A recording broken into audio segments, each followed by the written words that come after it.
One of the best and also easiest ways to create depth and complexity in your productions is to use modulation. Because sometimes instead of adding more and more elements, it can make sense to bring the elements that you already have to life and add some variation and things like that. So in this video, I want to show you some approaches that I like to use to do just that.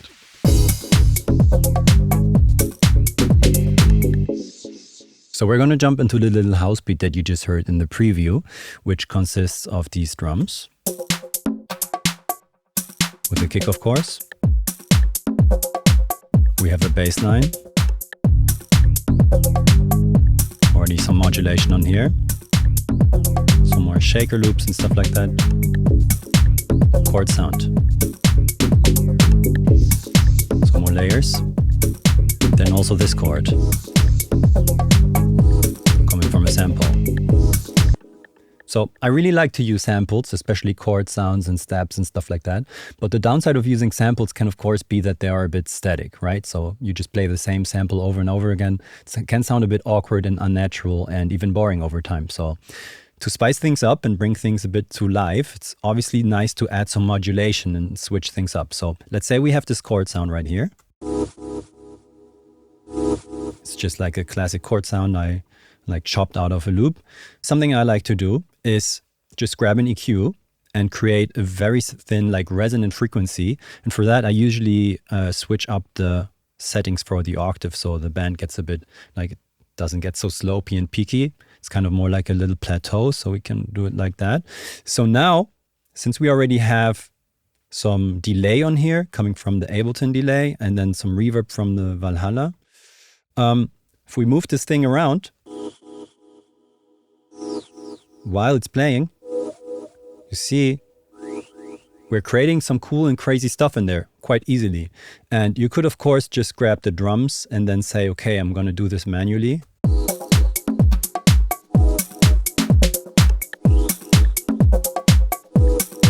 And kind of move things around and record that. But that's a lot of work, right? And producers are lazy. So it's nice to use some modulation for that. And in Ableton Live, I don't know how exactly to do that in every other DAW, just put that in the comments to help people out. But in here you have these different tools like in LFO, for example, which now creates a wave that we can use to modulate this right here. And I really, let's say I want to control the gain to kind of be able to decide how high I want this to be, or like how much I want the frequency to be boosted. And I also want to control the frequency, right? So I'm going to hit configure, click on the gain and on the frequency, which now show up over here. And if I close this down now, I can say, okay, I'm mapping this. Let's just do the frequency for now. So I'm mapping the LFO and now it's moving. And I like that. I actually like this sometimes up there, boosting the noise. In this chord, it's actually quite nice that we have this noise up here and then these frequencies down here, right? Obviously, we might want to carefully pick what frequency we want to boost down here, because depending on where we boost it,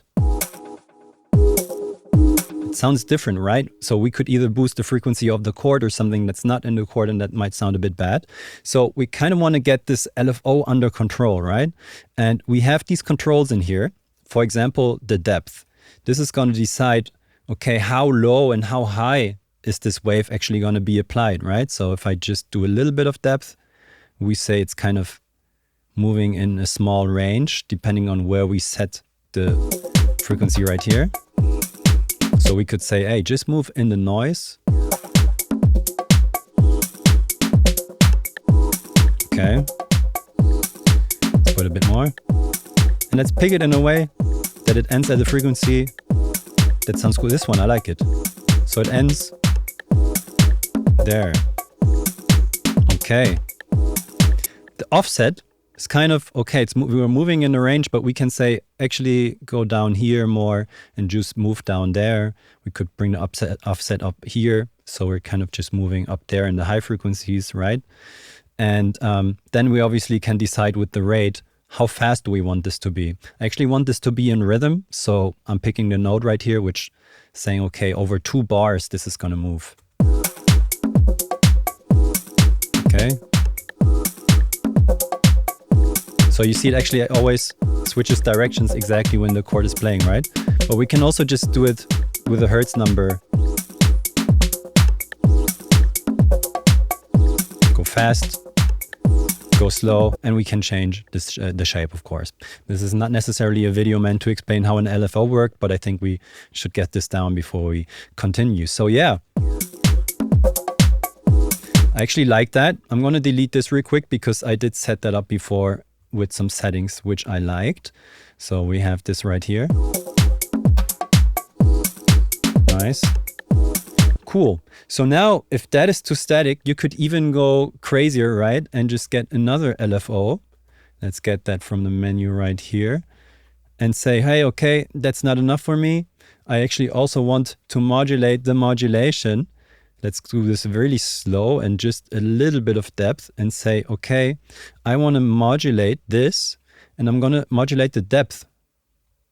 So now you can see how little by little the depth is even being modulated. So you can get more complex sounds. That's nice. All right. Let's put that in context and actually look at the bass line. I'm going to turn this off.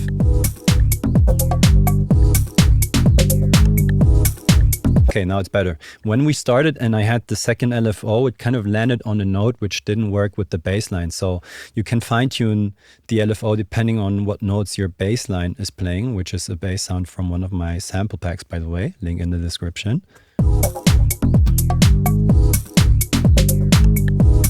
Nice. Okay, so what did I do here? I created a low layer and I just used the same bass sound a bit higher and just played it one octave higher and chopped it off. I already showed this trick in another video, which is nice. To make things interesting, I like to have quietly some stuff moving around, like some lasery sounds sometimes. I think it worked well with this track right here. So I created this little rack where I just have two erosions which are being modulated by an LFO. So this is with, let's actually turn off shaper box. Let's listen to just the bass. This is without the modulation. So here, even though I'm modulating the bass, I'm thinking of this almost as adding another sound. So what erosion is doing here, we're creating this sine wave.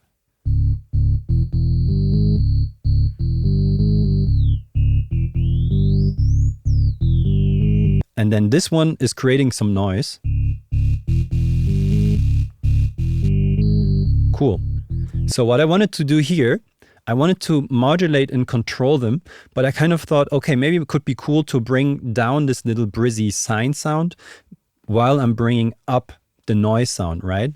And you can do this with macros. So basically I said, okay, I'm going to map the frequency of the sine sound to this macro. And I'm going to map, once again with map, taking on the frequency and map it to this macro.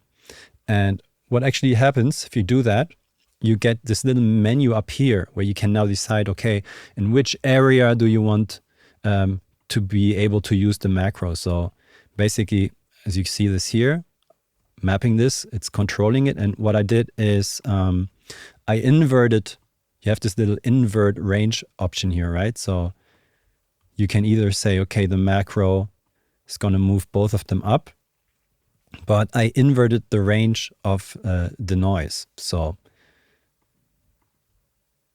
invert that. Now when I'm moving the macro, as you can see,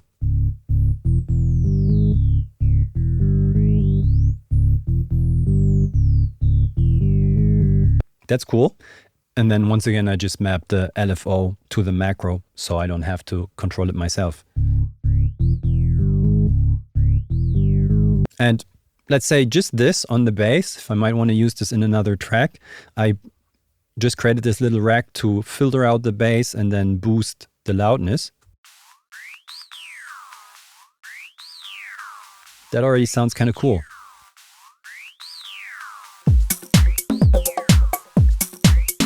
Nice. So we can just even use this for the intro or something like this. switch things up a bit, and then turn it off to bring in the bass.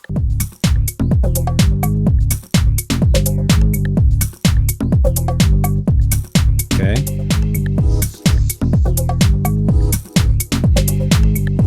Nice. Let's bring in this chord sound.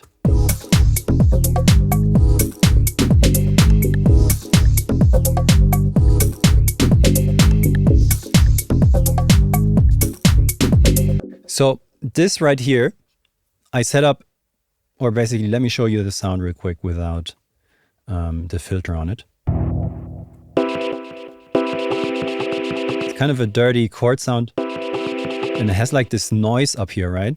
I sometimes like that. If you end up modulating things over time, it can be cool to have a chord that already has some stuff on there, so that when you're bringing up the filter, I hear just a little filter modulation to kind of open up the filter a little bit, and then of course some reverb and delay. But my plan here is to modulate this.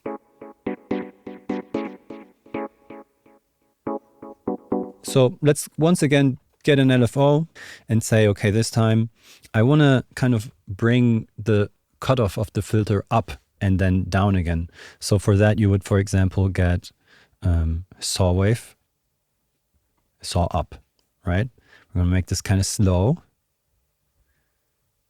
so it opens up over time, and we're going to map this to the frequency.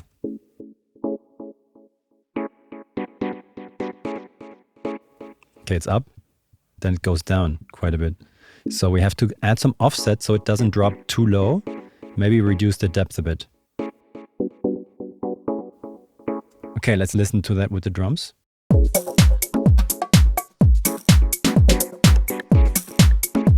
Cool. Bass line.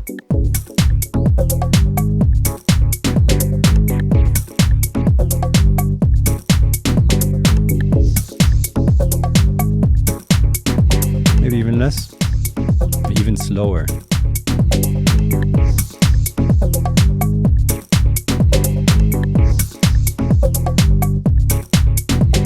Cool. I'm going to take this out for a second and just bring this down.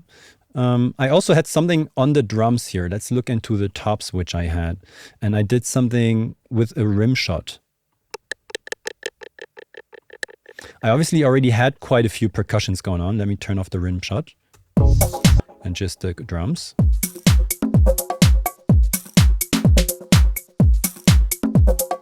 Just adds this extra rhythm.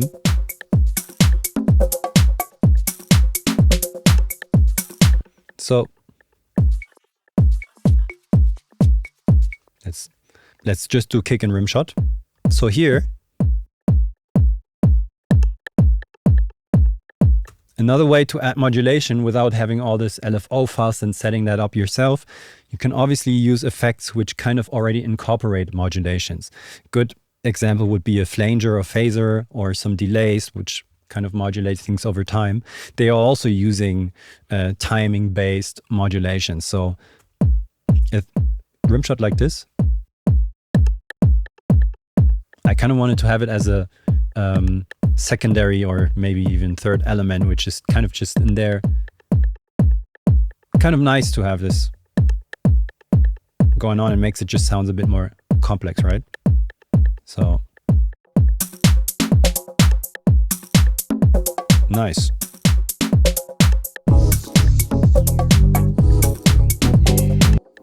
Nice.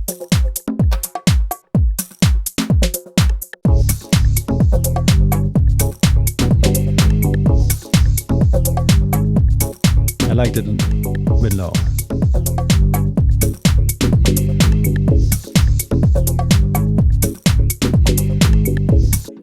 Yeah, I hope this gave you some inspiration on how you can bring your elements a bit to life and switch things up over time. I used some samples in here, which you can get in my sample packs. This one is also one of the chord sounds, which is in my packs. The link is in the description. I'd appreciate if you check it out. Let me know in the comments what you think, if you have any questions. Also, I want to do more track breakdowns. Let me know in the comments which tracks you would like to see me replicate and do some lessons about that. Thanks for watching, and I'm looking forward to see you in the next one. Ciao.